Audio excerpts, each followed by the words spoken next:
सबका स्वागत। और देखिए, हम जीवन में दौड़ते तो इसलिए हैं कि आगे बढ़ें कहीं ना कहीं, है ना।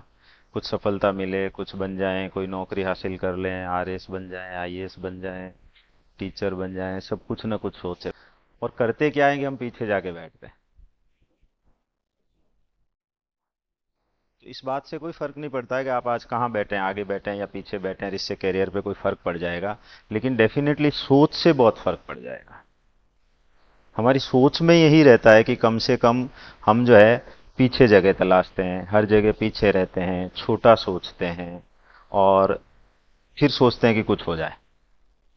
कुदरत में सब कुछ होने के लिए तैयार है।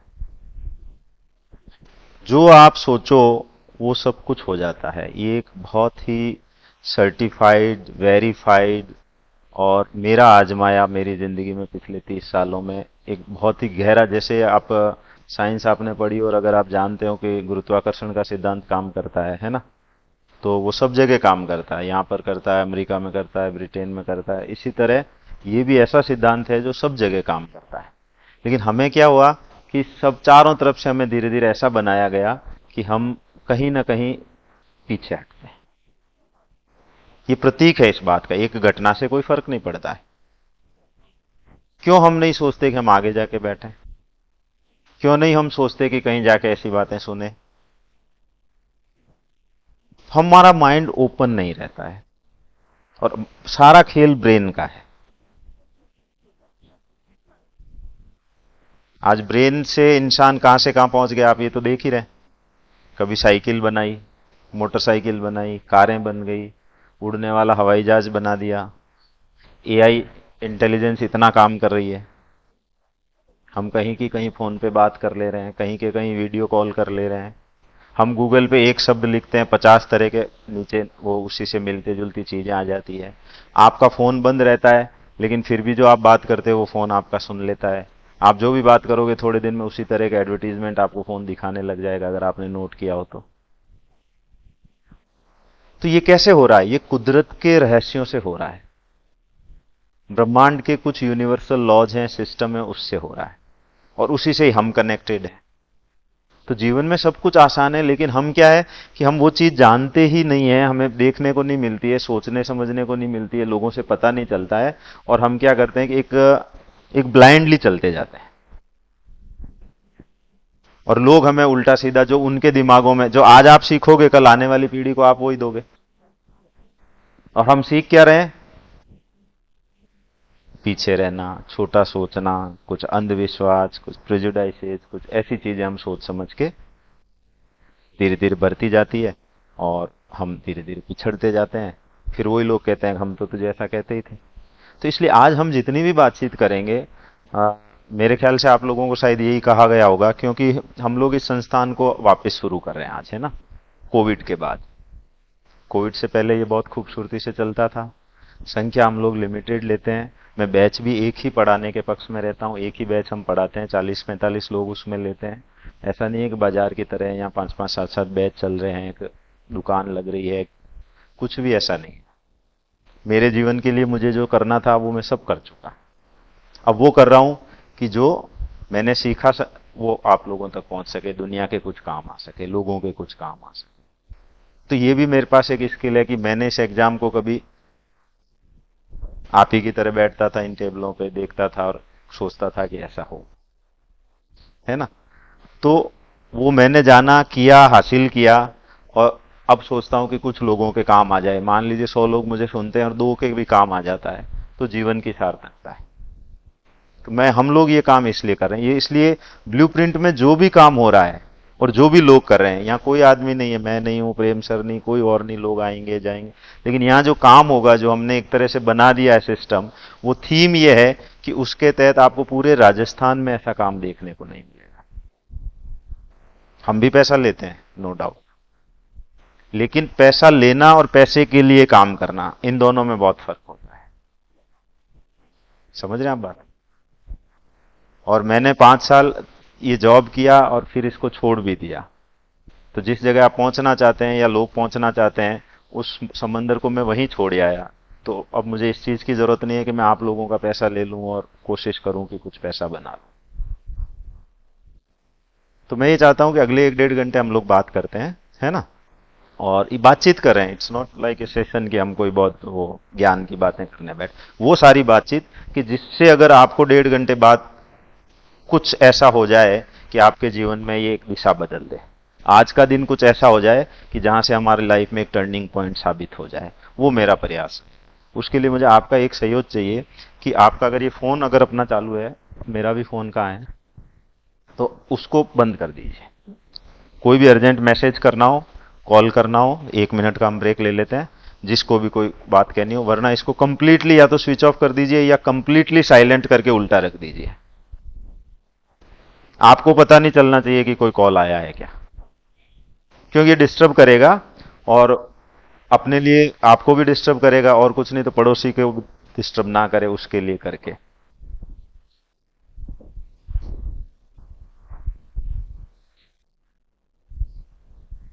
तो शुरुआत हम परिचय से कर लेते हैं। मेरा नाम महाबोध है, डॉक्यूमेंट्री नाम उमेद सिंह था, और मैं भी आप ही की तरह, कुछ मुझे लग रहा है ज्यादातर लोग तो गांवों के रहने वाले ही हैं।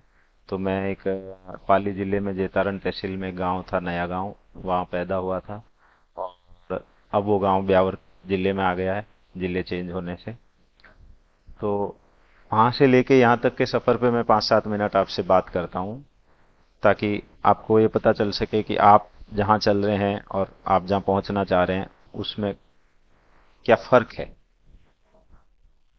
देखिए, मैं भी ग्रामीण परिवेश जैसा आप होता है, बहुत जैसे घर होते हैं अपने वैसा ही परिवेश, कोई बहुत ज्यादा बच्चों पे ध्यान नहीं दिया जाता है, पढ़ाई लिखाई चलती रहती है।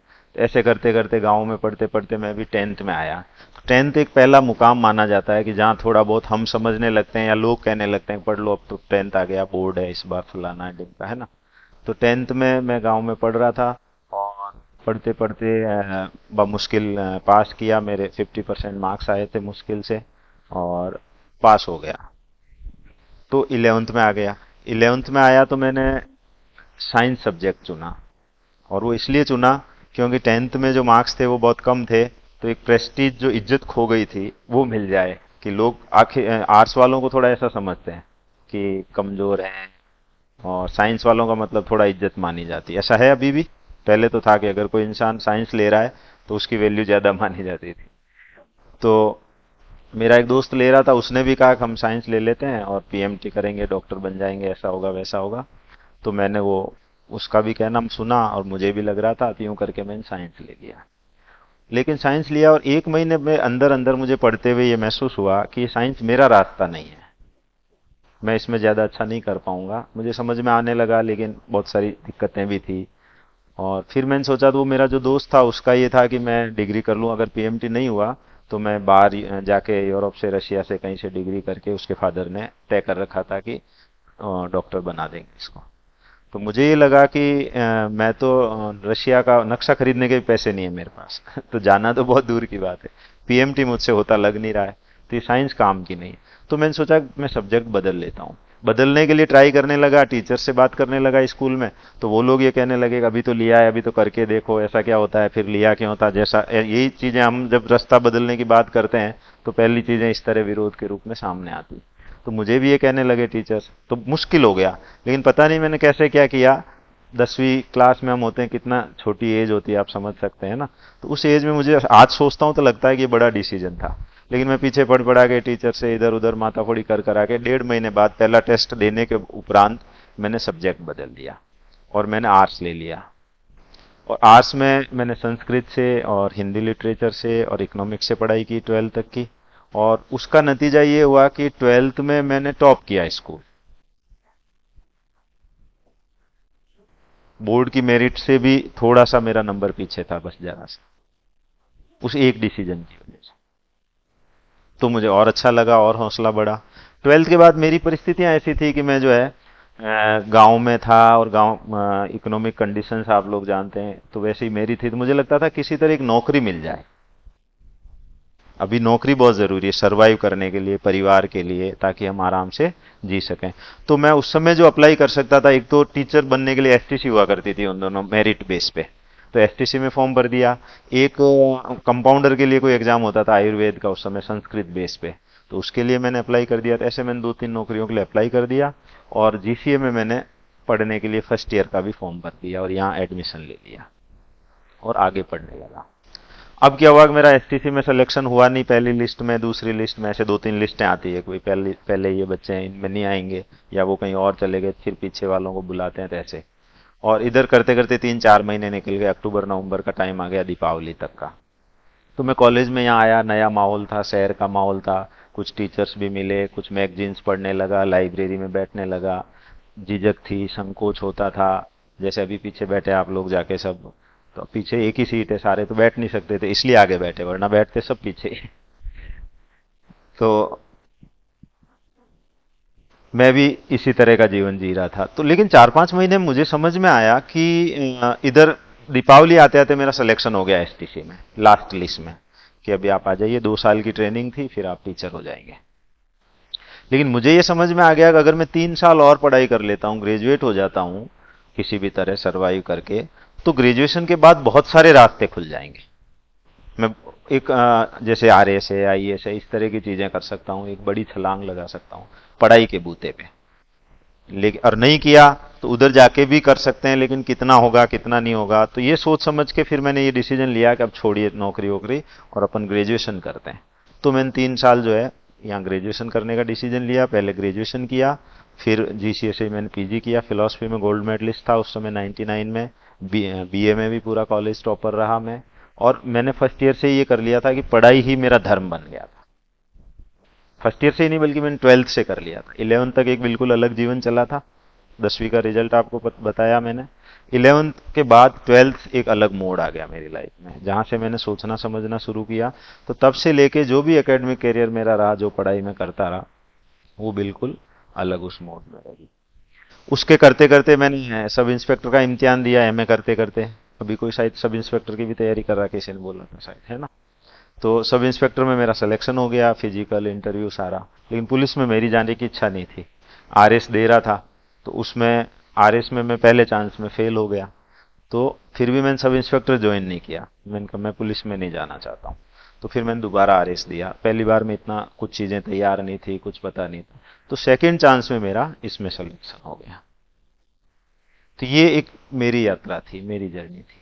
फिर मैंने 5-6 साल जॉब किया। जॉब के साथ भी मैं ये इस तरह के कुछ सेमिनार, जैसलमेर रहा, पाली रात, इस तरह लोग स्टूडेंट के साथ कुछ सेमिनार वर्कशॉप करता रहता था कि स्टूडेंट को जितना, लेकिन अब वहाँ काम करते हुए सीट पे रहते हुए बहुत मुश्किल था। तो मैंने 2011 में जब अजमेर आया, तब मैंने सोचा कि एक संस्था बनाई जाए और उसके मार्फत काम किया जाए स्टूडेंट्स के साथ, तब ब्लूप्रिंट की स्थापना। और फिर ये 2019-20 तक चलता रहा। 20 में कोविड जब आया तो 2-3 साल के लिए बंद हो गया। अब हमने इसको वापस शुरू किया कोविड के बाद। कुछ रिनोवेशन का काम था तो साल भर वो सब चलता रहा, और इस जुलाई से हमने सोचा कि इसको नए सिरे से वापस शुरू करें। तो ये मेरा एक सफर रहा। अब इसमें आप देखेंगे एक फर्क क्या है कि मैंने कुछ ऐसे डिसीजंस लिए, आप देख सकते हैं। 10th में जैसे मैंने सोचा कि सब्जेक्ट बदल दिया जाए 11th में, तो इस कहने में यूं लगता है लेकिन मामूली बात नहीं। आप खुद एक सोच समझ के चीजें सोचें और डिसीजन लें और उसको बदल दें। ऐसे ही मैंने सोचा कि एसटीसी में जाने का फायदा नहीं है, जिसकी मुझे बहुत जरूरत थी। मेरी आर्थिक स्थिति उस समय ये थी कि मैं यहाँ फर्स्ट ईयर में पढ़ने आया था, तब मैं पढ़ने जाता था तो दूर था कॉलेज भी, और महीने 1.5 महीने के लिए मैंने एक सर से वो परमिशन ली थी पढ़ने की, तो मीरसाली कॉलोनी जाना होता था। तो उसके लिए साइकिल खरीदी थी गांव में मम्मी ने, तो वो उधार किस्तों पे खरीदी, और 100-100 रुपए वो 1-1.5 साल तक चुकाती रही थी उसकी। और यहां से आप देखिए कि, आइए, मीरसाली कॉलोनी कितना दूर है, मेरे ख्याल से 10-12 किलोमीटर। वहां मैं साइकिल से जाता था।